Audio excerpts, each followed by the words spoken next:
Sais-tu pourquoi tant de femmes affirment vouloir certaines choses, tout en étant irrésistiblement attirées par des hommes qui font exactement le contraire? Parce qu'il existe un fossé gigantesque entre ce que les femmes disent de vouloir consciemment et ce que leurs instincts réclament dans les profondeurs de leur psychologie.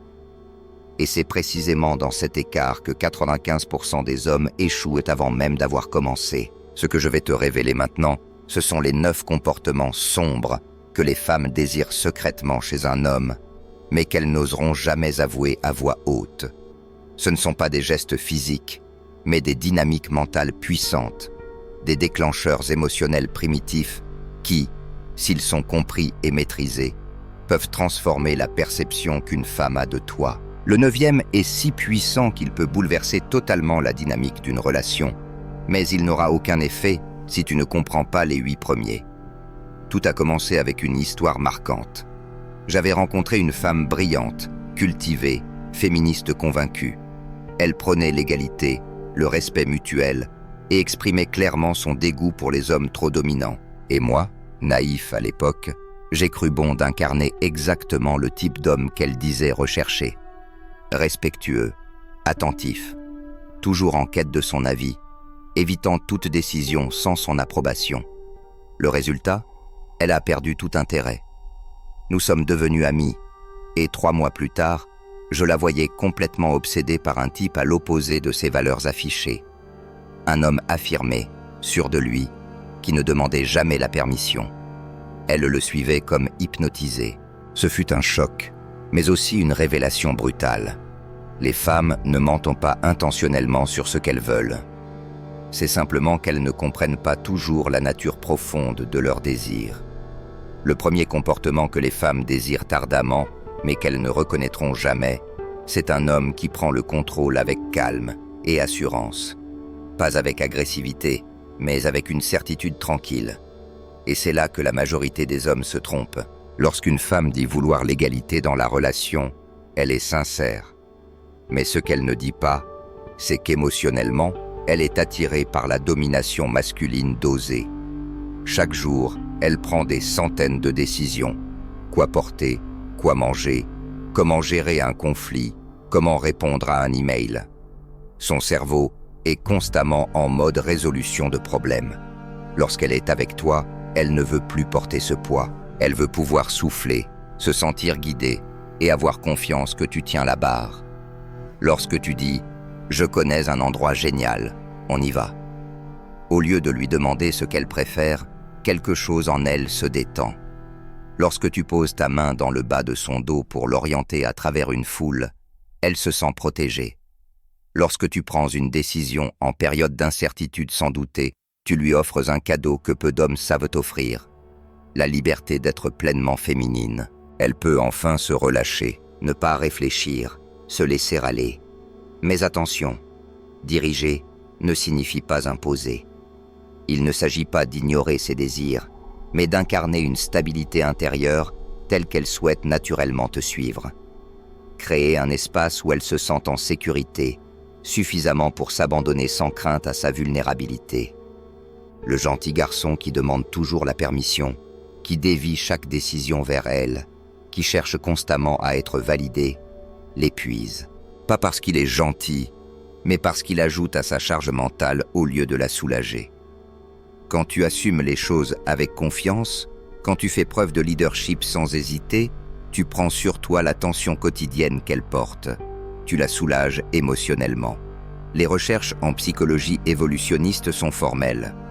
Les femmes sont biologiquement programmées pour être attirées par les hommes capables de diriger. Non pas parce qu'elles veulent être sauvées, mais parce que cela renvoie à des signaux inconscients de protection, de ressources et de stabilité génétique.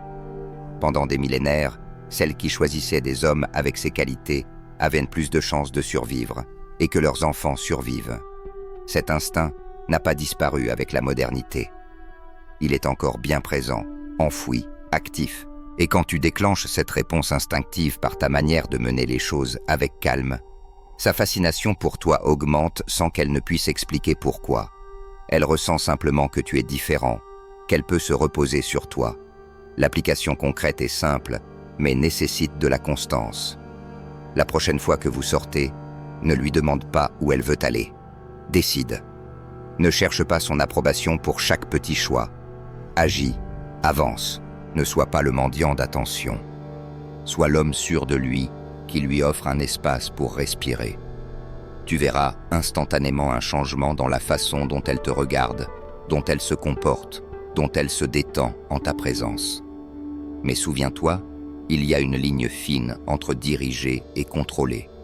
Diriger, c'est initier tout en respectant ses besoins. Contrôler, c'est imposer sans écoute. L'un est attirant, l'autre repoussant. Les femmes adorent le premier, détestent le second. Toujours dirigé depuis une intention d'amélioration commune, jamais depuis l'ego. Ce n'est pas une question de domination brute, mais d'offrir un cadre émotionnel sécurisant. C'est pour cela que je te demande de prêter attention à ce qui suit, car ce n'était que le début. Le prochain comportement qu'elle désire en secret va encore plus loin. Ce que beaucoup d'hommes n'ont jamais appris, c'est l'art de jouer avec l'esprit d'une femme sans jamais franchir la ligne de la cruauté. Car ce que les femmes désirent ardemment, en secret, ce n'est pas un homme fade et prévisible. Ce n'est pas non plus un être distant et froid. Ce qu'elles recherchent, ce qui les envoûte, c'est l'équilibre subtil entre la chaleur et la provocation. Un homme qui peut les faire rire, réfléchir, réagir. Un homme qui maîtrise le jeu mental, non pas pour manipuler, mais pour piquer leur curiosité, pour entretenir la tension émotionnelle qui rend chaque interaction électrisante. Lorsque tu taquines une femme avec assurance, un sourire aux lèvres, tu crées cette tension. C'est une forme de flirt non-verbal qui dit « Je ne suis pas intimidé par toi ». Et ce message-là, transmis sans un mot, a une puissance d'attraction redoutable. Tu lui montres que tu es à l'aise avec toi-même, que tu n'as pas peur de marcher sur cette fine ligne entre audace et respect. Tu n'es pas l'un de ces hommes qui marchent sur des œufs à cause de sa beauté. Tu osais défier, faire sourire, surprendre. Chaque pic bien placé, chaque remarque espiègle devient un mini-choc émotionnel qui brise la routine. Et ce sont ces petites secousses qui restent gravées dans sa mémoire. Quand elle repense à vos échanges le soir, ce n'est pas au compliment banal qu'elle pense, mais à cette remarque qui la fait rire ou grimacer. Parce qu'en vérité, ressentir quelque chose, même un soupçon d'irritation taquine, est infiniment plus captivant que de ne rien ressentir du tout. Une femme préfère être un peu bousculée émotionnellement que de s'endormir dans une relation sans relief. Mais il y a une règle d'or ici. Toute taquinerie doit venir d'un lieu de bienveillance.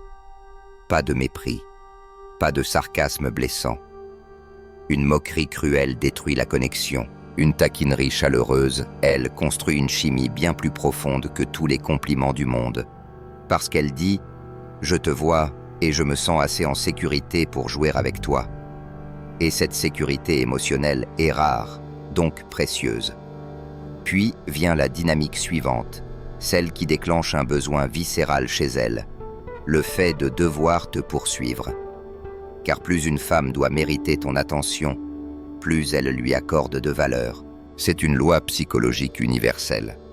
L'humain est câblé pour chasser ce qui se dérobe et fuir ce qui le poursuit. Ce n'est pas une question de genre, mais de cerveau. Lorsque tu es toujours disponible, que tu réponds instantanément, que tu dis oui à tout, tu supprimes le mystère, tu retires l'effort, donc la valeur perçue, et son intérêt fond comme neige au soleil. Mais quand tu as ta propre vie, ton propre emploi du temps, des objectifs clairs, des passions qui t'absorbent, tu deviens naturellement moins accessible.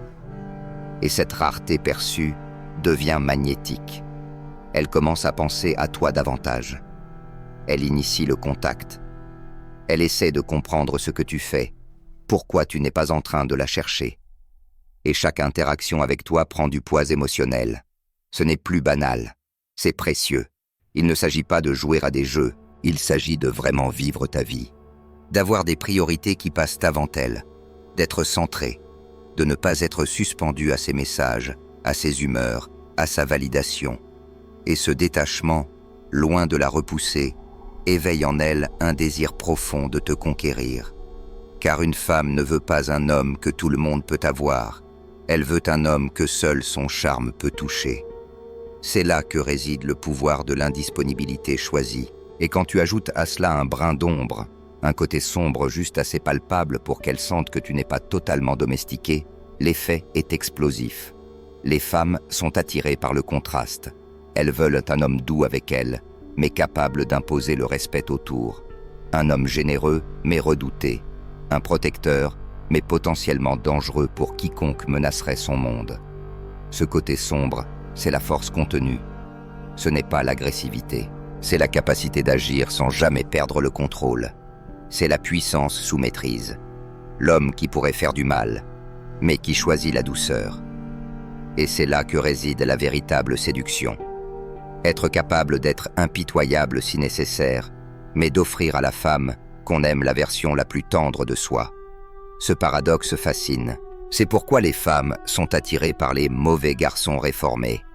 Les hommes qui ont vécu l'intensité, qui portent la trace du danger, mais qui ont appris à aimer profondément. Elles veulent sentir qu'il y a chez toi une bête intérieure, pas pour la subir, mais pour savoir qu'elle est capable de la dompter. Et cette sensation la lie à toi d'une manière que rien d'autre ne peut égaler. Tu deviens celui auprès de qui elle se sent vivante, celui avec qui elle ne peut pas tricher, parce que tu la lies, celui qui la sécurise par sa stabilité, tout en la déstabilisant juste assez pour nourrir la passion.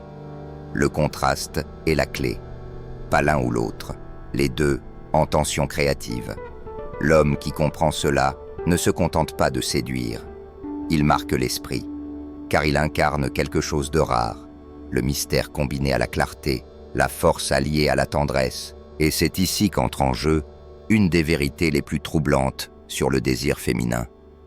Parfois, elle veut que tu l'ignores un peu. Cela semble contre-intuitif, presque cruel, mais c'est profondément ancré dans sa mécanique émotionnelle. Lorsqu'elle reçoit ton attention constamment, sans pause, elle peut se sentir étouffée, envahie. Mais quand tu te retires, quand tu sembles absorbé par autre chose, quand tu ne cherches pas systématiquement à la contacter, quelque chose s'agite en elle. Son esprit commence à tourner en boucle. Elle s'interroge. Où est-il? Pourquoi ne m'écrit-il pas? Avec qui est-il? Ce silence stratégique devient un vide qu'elle cherche instinctivement à remplir. Et ce n'est pas du désintérêt, c'est un art.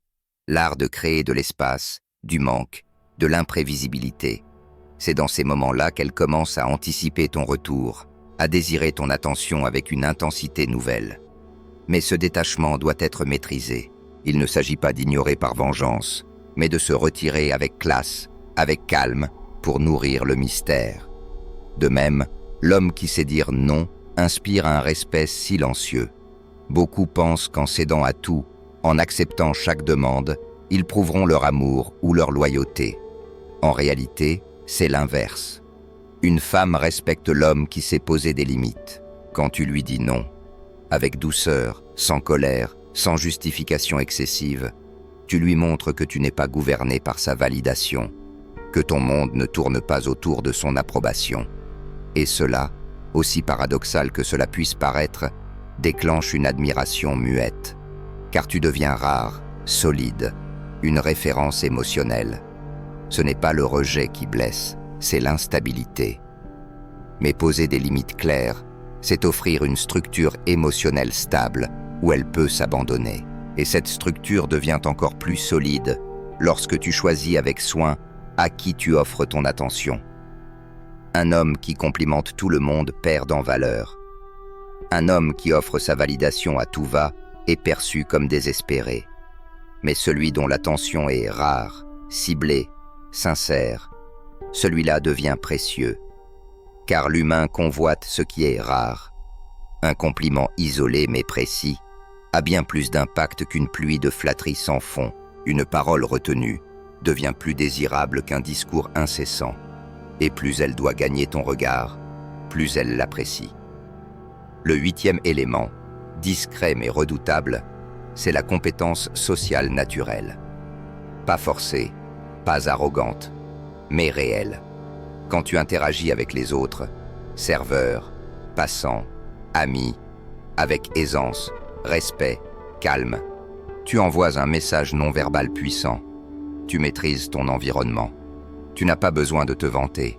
Les autres te traitent avec considération et elles le remarquent. Sans même y penser, son cerveau enregistre ces signaux. Statut, charisme, leadership. Elle le ressent. Et c'est bien plus fort qu'un titre ou un costume.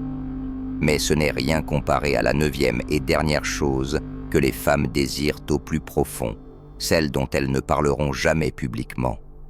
Celle qui, bien que taboue, transforme l'attraction en dévotion. Ce n'est pas la possession physique, c'est la possession émotionnelle. Elles veulent sentir qu'elles appartiennent à quelqu'un, pas par contrainte, mais par choix. Pas à cause de la domination, mais à cause de la profondeur du lien. Elles veulent être vues, complètement. Qu'on comprenne leurs peurs, leurs forces, leurs ombres et leurs lumières. Elles veulent sentir qu'elles peuvent s'abandonner, tout en étant en sécurité. Un homme qui peut offrir cette sensation, celui qui la regarde comme si elle était unique, qui lui fait sentir qu'elle est la sienne dans le sens le plus noble du terme.